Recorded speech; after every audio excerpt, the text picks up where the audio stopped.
All right then, next item, please. Special consideration of an action item. Are there any agenda items on this agenda which board members or the superintendent wish to discuss and vote on separately? If they are, we will exclude these from the motion below.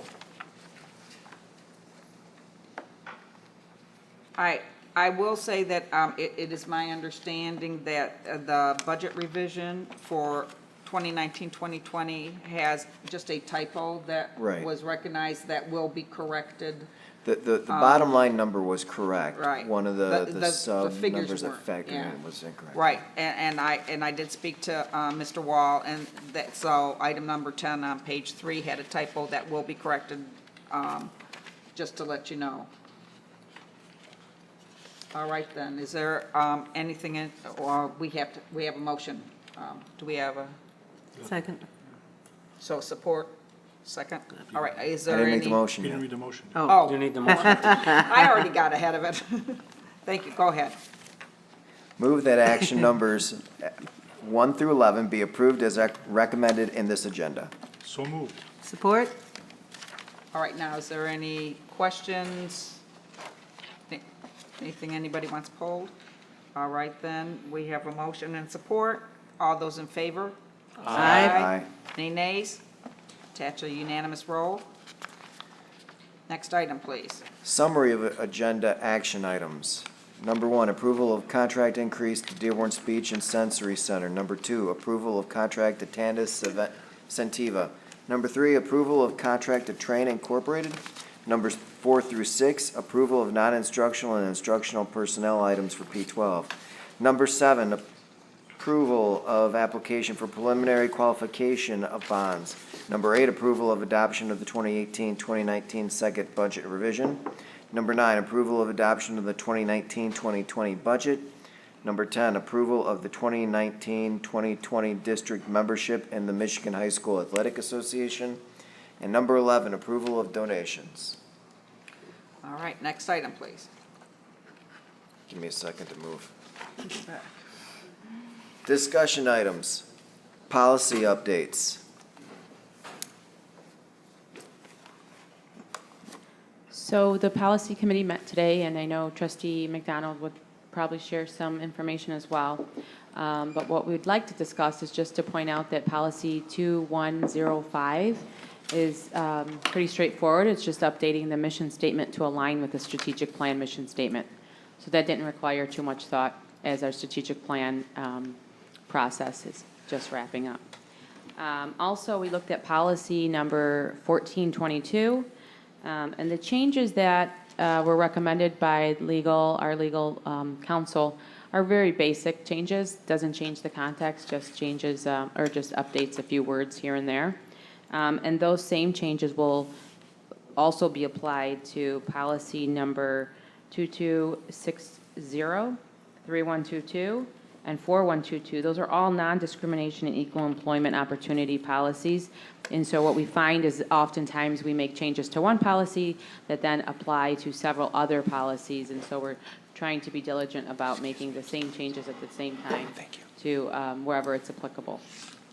And we discussed this, if you recall, at the last board meeting about doing revisions that are just technical and not context changes that have the same wording, to do them in bulk or grouping. All right, any questions? All right, then, thank you. Next item, please. Board of Education business. First, acknowledgment of correspondence. Yes, Trustee Barry. A couple of things. We received an email from President Kavaluna regarding meeting logistics. I was about to respond, but I didn't want to trigger a conversation over the email, so I agree with President Kavaluna 100%. I believe that we as a board, what I'm referring to is during a meeting, if we as board members have a question either to a director or a vice president, we should always direct our questions to our executive officer, to Dr. Maleko here, or the president. Who will then call upon anybody Yeah, that so they we shouldn't feel, put people on the yes. spot and direct our questions to Right. them. The other thing is, I received an email, I don't remember if it was an email or a phone call. It was an email from a reporter who wanted to interview me, and I directed I forwarded that email to trustee Petrikov. I'm sure there's a couple other. I think that's just normal protocol that we should follow. We shouldn't all, speak on behalf of the board. We should allow our chair to speak on our behalf. Yes, and I did email everyone, after getting a couple of those, that I wanted to wait until we had the formal vote. Sure. It seemed premature to be talking to reporters about something we hadn't even, put before the state.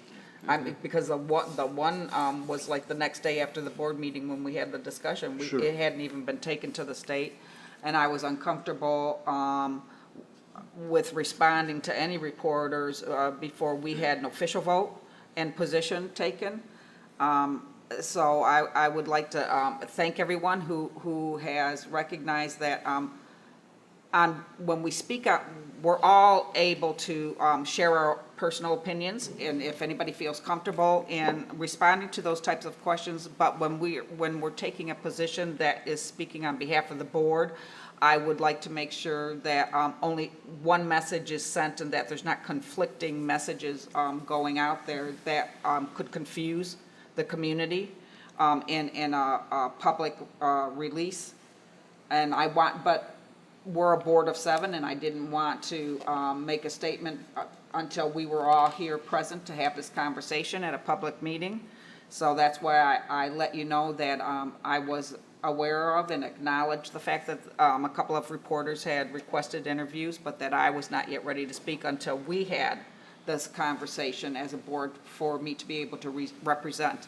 My position is that, once we take a vote on something, that is our official position. Some of the questions that some of the reporters were asking seemed to be kind of leading and appeared to have kind of a slant to them that I want to be careful that when we speak on behalf of the board that we're all in alignment with the same vision that we have for that kind of a report. And like I said, everybody can speak personally, but you have to make clear when you have those kinds of conversations with anyone that you're sharing your own personal viewpoint and not the viewpoint of the board as a whole. So that's where, does anybody have any other conversations they'd like to have about it or any advice? We have, in the past, I think Trustee Lane can agree with me that we've had this position for quite a while now where we try to have the board president answer on behalf of the board for any of those questions, just to make sure that conflicting messages aren't sent and misinformation potentially released that could cause problems for us down the road. All right, then, yes, Trustee. Just to add on to McDonald. that, and not necessarily in a reporter situation, but there are folks out there that are going to search for the answer they want. So they will call one board member, another board member, another board member, and try to get a different the response. answer that Yeah. like putting your mom and your dad against each other. Yeah. So just be aware of that. We are one team, and we need to make sure that we are communicating in one voice. I'd just add too, sometimes, there might be an email that came to me from somebody on an issue or whatever it may be, but then it only went to one other board member, or Right. 2 or 3. Sometimes it doesn't go to all, and I know A lot of I've seen times a I lot, think it it gets doesn't, yeah. sent over to President Petlicoff, and then you guys send it to me, and I appreciate, then I always give you the update in board brief so you all get it. I don't want to, we talked about this in policy, I don't want to overwhelm you with emails, but I figure that way everyone will eventually get the information once they check the next Thursday brief. So we've had that system in place for quite a while.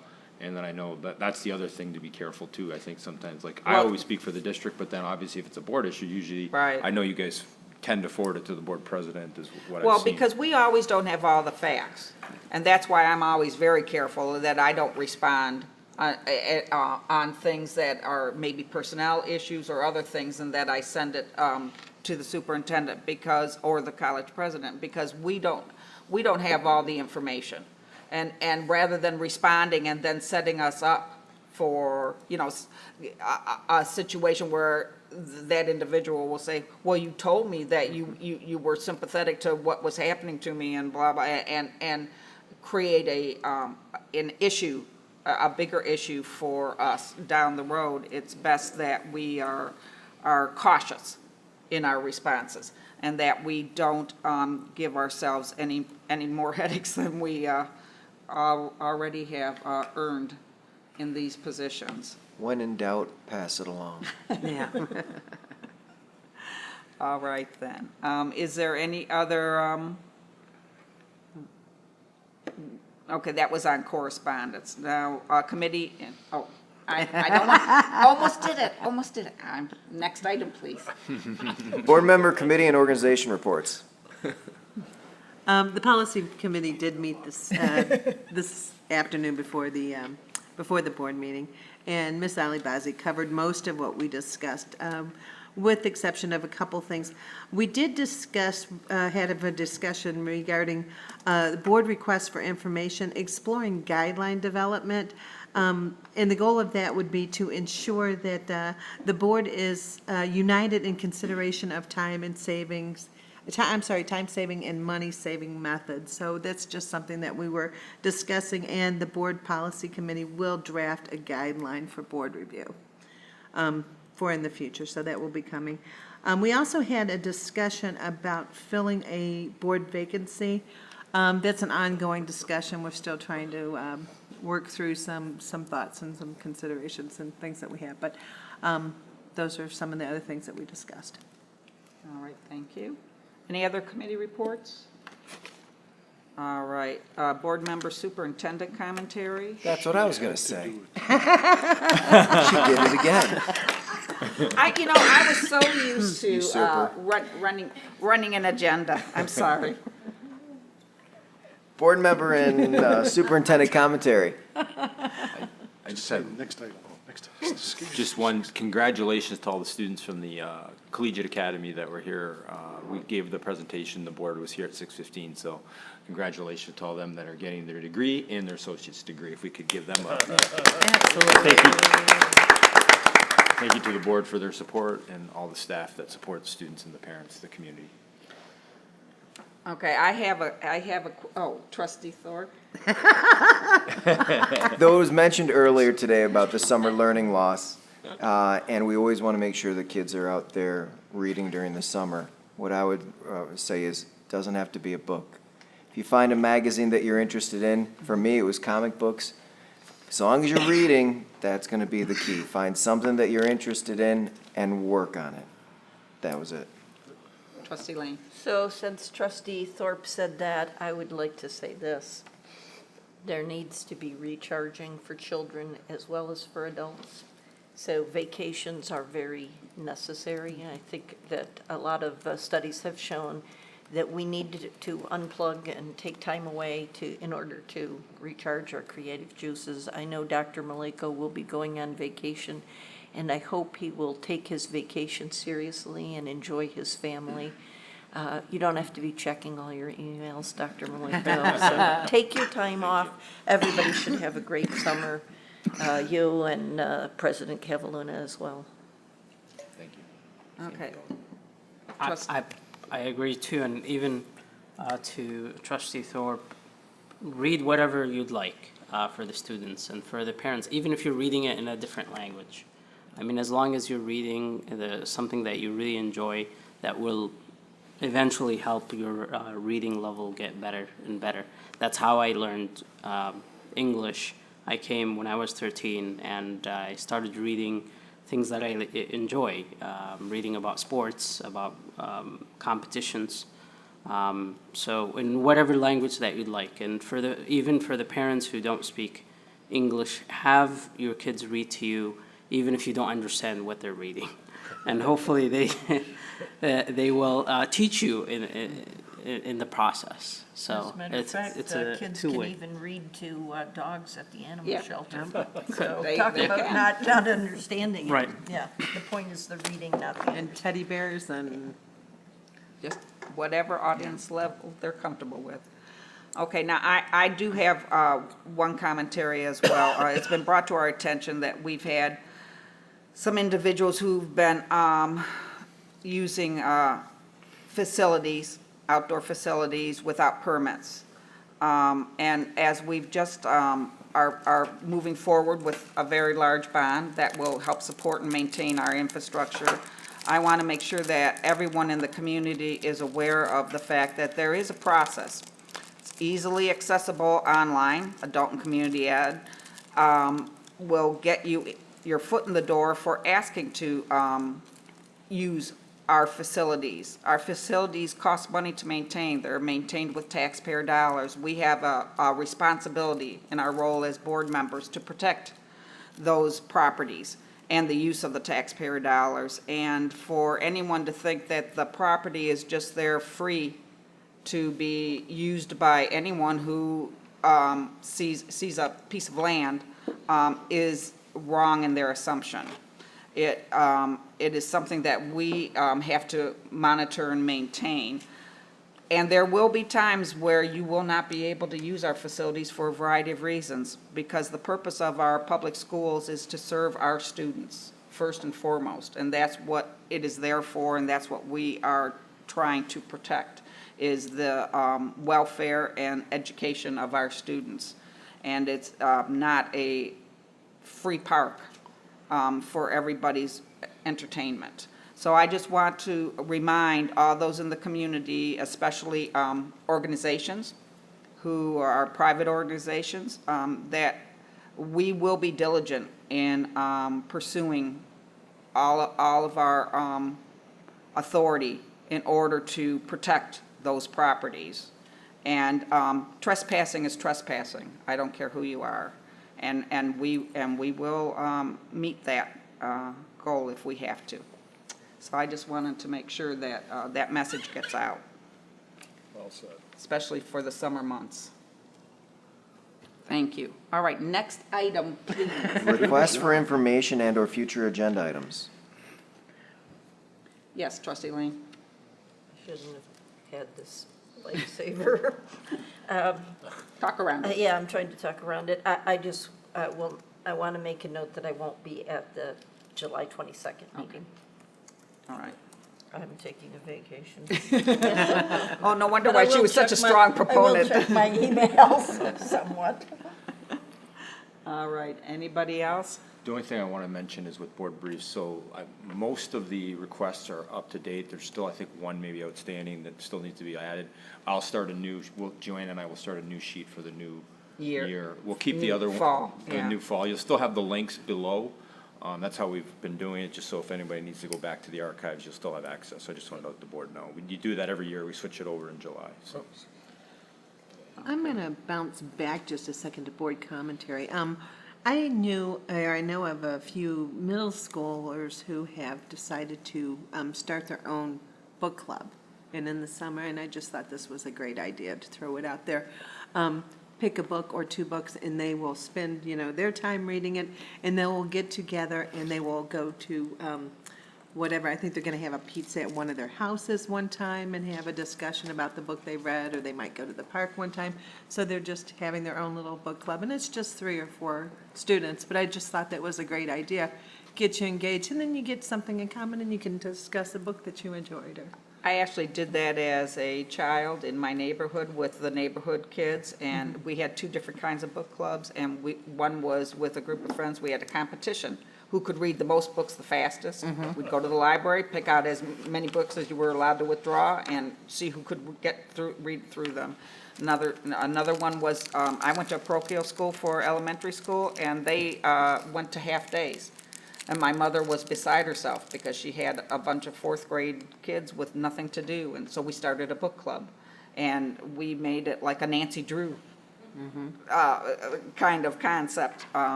So, yeah, kids can get very creative in how they can spur their interest in reading. And it can be in so many variety of ways. Even if you're into cooking, reading recipes, and doing a baking club, or there's all kinds of opportunities, arts and crafts, it doesn't matter. Yes, Trustee Lane. Since we're going back to commentary, I thought of something else also. I was reviewing some papers and found my mother's 1972 contract with Lowell area schools. And she had a contract to teach for 186 days. I think we're now on a, Dr. Malenko, 180-day schedule. So, in education, we've been through so many ideas like read by third grade, or when I look at some of the email or some of the listservs, the workforce readiness testing, that was a great idea. The idea sounded great, and now the state's getting rid of it. There's so many things that have gone through education. But one thing has remained the same, is that we haven't put much money in education. We haven't put a lot of seriousness. We haven't given education respect, and it's one of the most important things that we do. So I know that the governor is very interested in making sure that we improve ourselves as a state educationally. We need to do that, and we have not done that over the last 30 years. But you get what you pay for, basically, too. Yeah. When everyone touts all of the countries that have high achievement, like South Korea and Finland, they neglect to mention that they spend much, much more than we do on educating their youth. Yeah, and they value their educators. Absolutely. Right. We seem to think that educators should be comfortable with a $35,000 a year income.